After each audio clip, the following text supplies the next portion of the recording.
It all started when I was about 16 years old.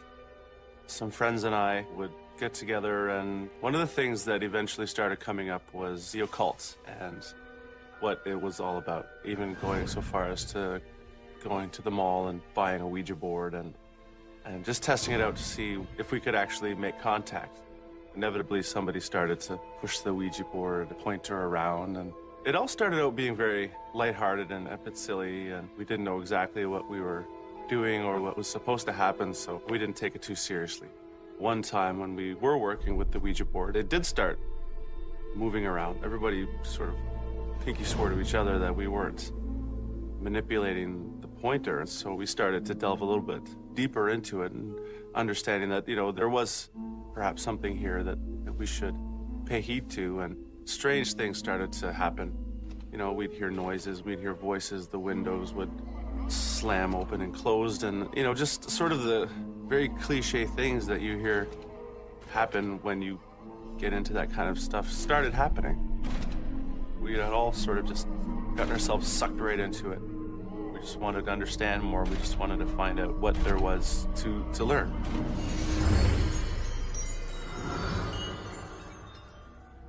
The teenage brain. Doctors tell us it's different from the brain of adults.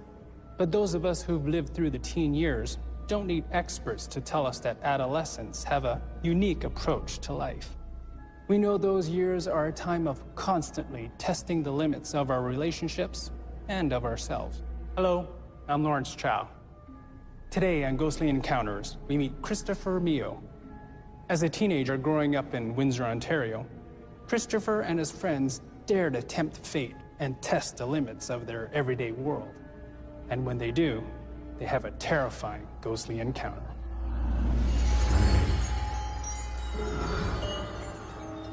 Two teenagers went out looking for a place to park in their Jeep out at Texas Road. Texas Road is legendary for being haunted. There's something in the atmosphere about that place that's really unsettling. We had heard about this ghost Jeep. Apparently they got spooked, and the driver pinned the gas pedal and took off down the road, lost control of his car, flipped the car, sending the young woman into the river that this little bridge spans.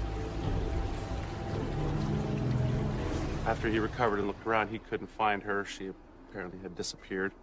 So he got back into his Jeep and took off without her. He came back looking for his girlfriend, became distraught, committed suicide. And now the legend goes that the ghost of this guy returns to Texas Road in his Jeep, searching for his girlfriend and chasing away people that come looking for mystery and adventure.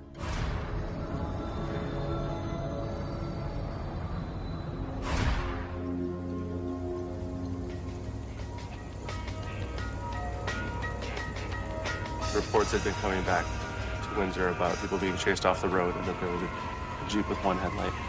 So, having heard this story, we took off to Texas Road. And there was a group of us in the car, just a bunch of rambunctious teenagers going on an adventure.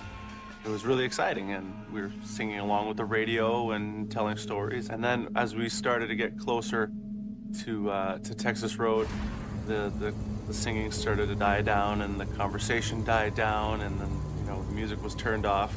Just didn't seem appropriate to have the music. So, I mean, you know, once the music goes off and the country road is going by you and it's pitch black and there's no street lights and the only thing that's guiding you is your headlights, and so the tension just builds. So once we're approaching Texas Road and Sean slows the car right down, slowly makes the turn onto Texas Road, and everybody's just with bated breath, just waiting for something to happen, something to break the tension.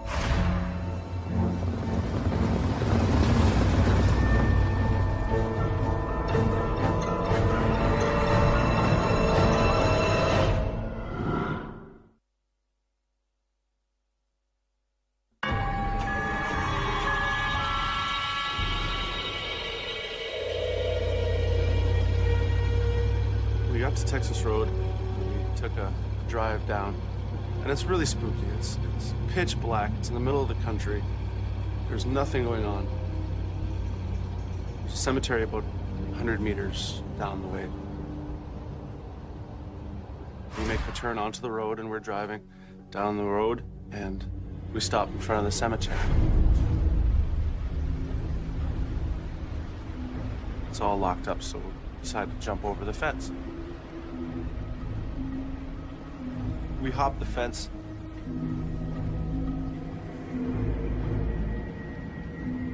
Tension is mixed with the fear of not knowing what's going to happen next. Are we going to get caught? Is something going to come out and get us? Is there a farmer in the field across the way going to come and give us hell? We broke the tension by making a game out of being in the cemetery and running across and touching the fence on the opposite end. Sort of our way of breaking the tension, relieving the fear, and tempting fate at the same time. You know, if we're going to see something, maybe we've got to coax it out a little bit. We'd all seen the Friday the 13th movies. We know what not to do, in the forest all alone. We took turns running to the end of the cemetery and back as fast as we could.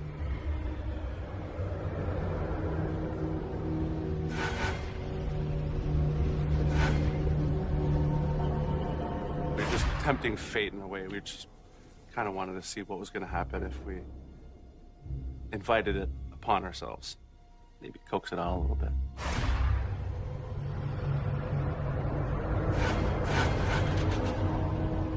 My friend Sean, who's a bit of a trickster, a bit of a joker, he likes to, play spooky stuff on us anyway. So it's around Halloween at the time that we went.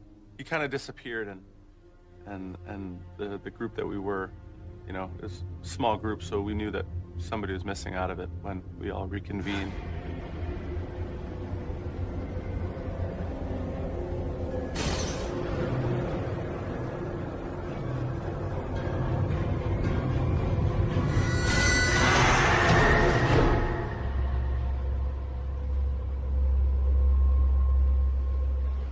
Sure enough, Sean comes flying over all of our backs with this creepy mask on, and everybody kind of freaks out.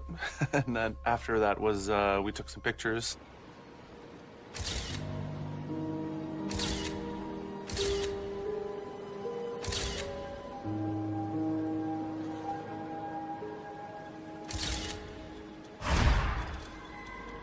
And then we hopped back over the fence and went to look for the bridge.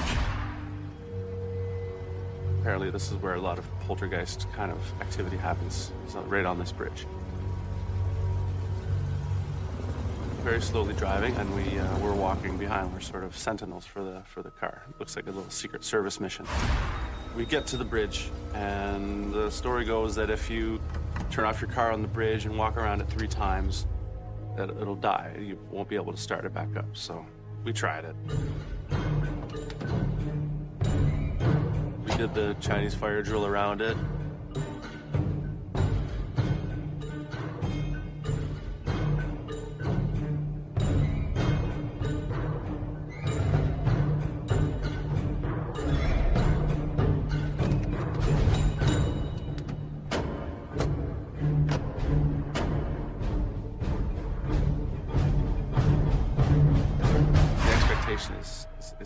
Is killing you, because you don't know what's going to happen, if anything's going to happen. So the tension just builds and builds and builds and builds.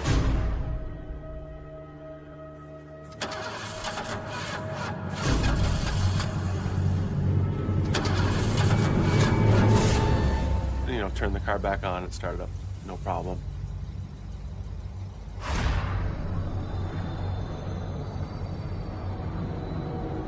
All of a sudden, it was really quiet. There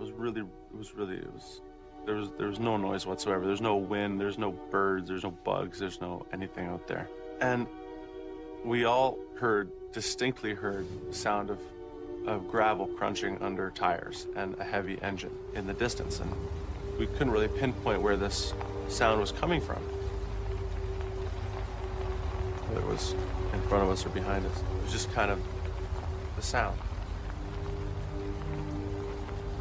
It being close to Halloween and knowing that, you know, Texas Road gets a little more populated around Halloween, we decided that it could possibly be the police. So we decided to get out of there. Starting to get a little spooked out at this point. And that's when Dustin said, "Sean, you better step on it. There's somebody behind us."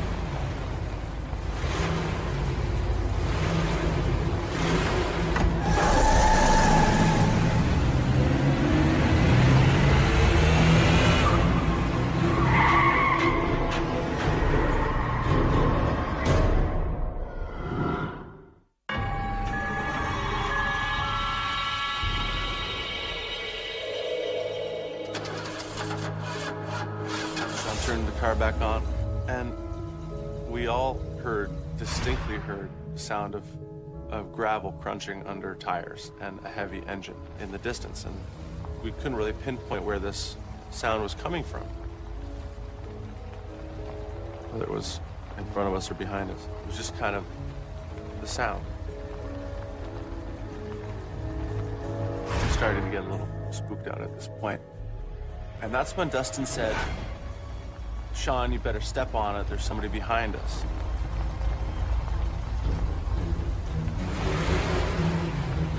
Sean said, "Yeah, right, Dustin. What is it, a Jeep with one headlight?" You know, just kind of being very flippant about it.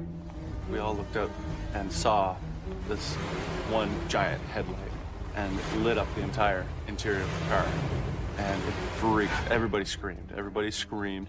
And Sean hit the gas really hard. We take off flying. We go over the bridge, and we swerve around this S-turn that's after the bridge, and just about fishtailed the car out, put it up against a tree. Sure enough, it was right on top of us. This vehicle was right on top of us. It was one giant headlight. All of our hearts were racing. You know, all of our adrenaline was just pumping, going crazy. Because, you know, first of all, we were just chased by the ghost Jeep of Texas Road, and second of all, because when we made that turn on the S bend, we had really fishtailed out, and we kind of swerved off the road a little bit, and we're really close to hitting some trees. So, I mean, after that, like almost having an accident kind of feeling, everybody's nerves were jumping. Everybody was super tense and super excited. You know, we're all looking out the back, and we see this headlight flashing on the trees where the turn goes. As we're taking off, the headlight the light just fades away. And it's gone. So we got to the end of the road, and of course, we're all full of adrenaline and bravado, and we're very excited that something crazy is happening right now. And so, you know, Sean whipped the car around, and we peeled off back down Texas Road. We wanted to see, was it somebody playing a prank on us? But there wasn't a trace. There wasn't anything. There was no sign of a chase. There was no sign of any disturbance. There was no dust flying. There was no anything. It was just gone. It was just nothing. It was just as dark and as quiet and as spooky and as strange as it had been, you know, before all this had started. So we went back home. The first thing that we did, we went straight to the basement, lit the candles, and pulled out the Ouija board. We're kind of evoking the spirit, whatever it was that we had made contact with. We were sort of talking like we were speaking to whoever it was and asking it questions. And instead of answering questions, it just started pointing out letters. It went to M, and then to A, S, and K. And it kept doing this, M, A, S, and K, M, A, S, and K. We didn't really pick up on it straight away. Finally, somebody said, "Sean, where's your mask?" And that's when Sean realized that he had left it out at Texas Road. So we had decided it was way too late to go back out there tonight, and we had all had just a little bit too much of it anyway. We didn't know what to make of it. We didn't know how to explain it. We just knew that something was at work here. Some force was at work. We had already let something in. I think it was trying to keep us there.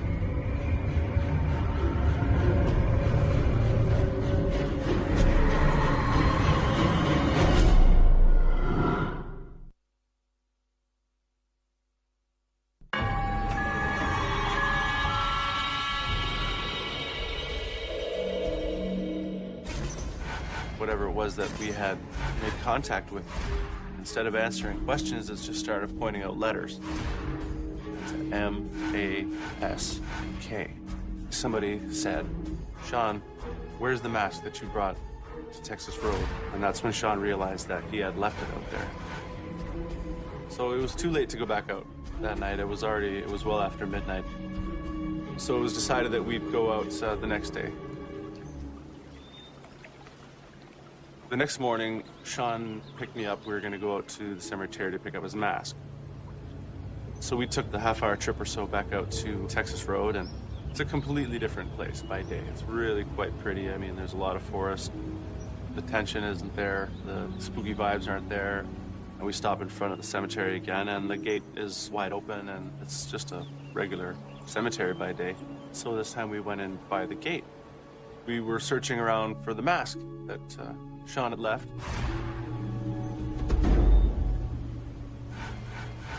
We came upon the mask, and there were shards of marble laying around on the ground. The tombstone that Sean had left the mask on was knocked over and broken. There was a really interesting thing about the tombstone, and that it was an unmarked grave. There was no name, no date. We really didn't know what to make of that. There was a bit of embellishment on the top in the shape of a cross, but the absence of the name was really the creepy thing about it. The first thing that we discussed was the possibility that any of us might have done this. I knew my friends very well, and I just knew that none of us would have desecrated a tombstone. I can imagine that there was some sort of ill will towards our activities. And I think that when the mask was left, that might have been the tipping point. And you know, that might, the broken tombstone might be the physical manifestation of that anger of a spirit, you know, coming and touching the material world.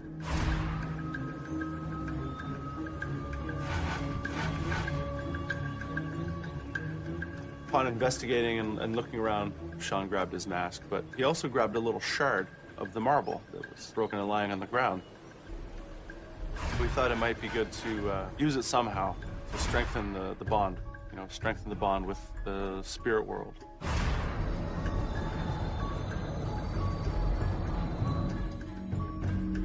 When we got back to Susanna's house, we told them about the tombstone, and we told them where the mask was in relation to the tombstone and what we perceived had happened. To further prove our story, Sean showed Susanna the shard of marble that he had put in his pocket.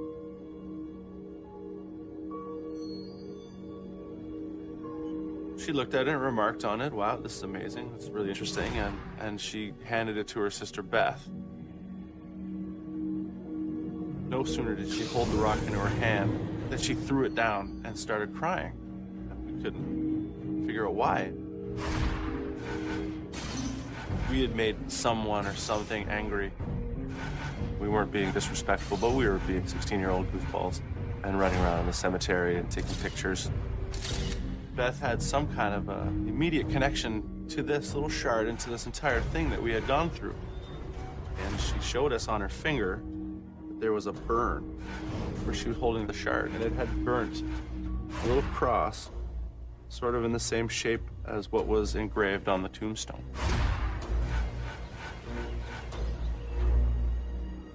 She warned us not to mess around with this anymore. She warned us, she said, "Please leave it alone.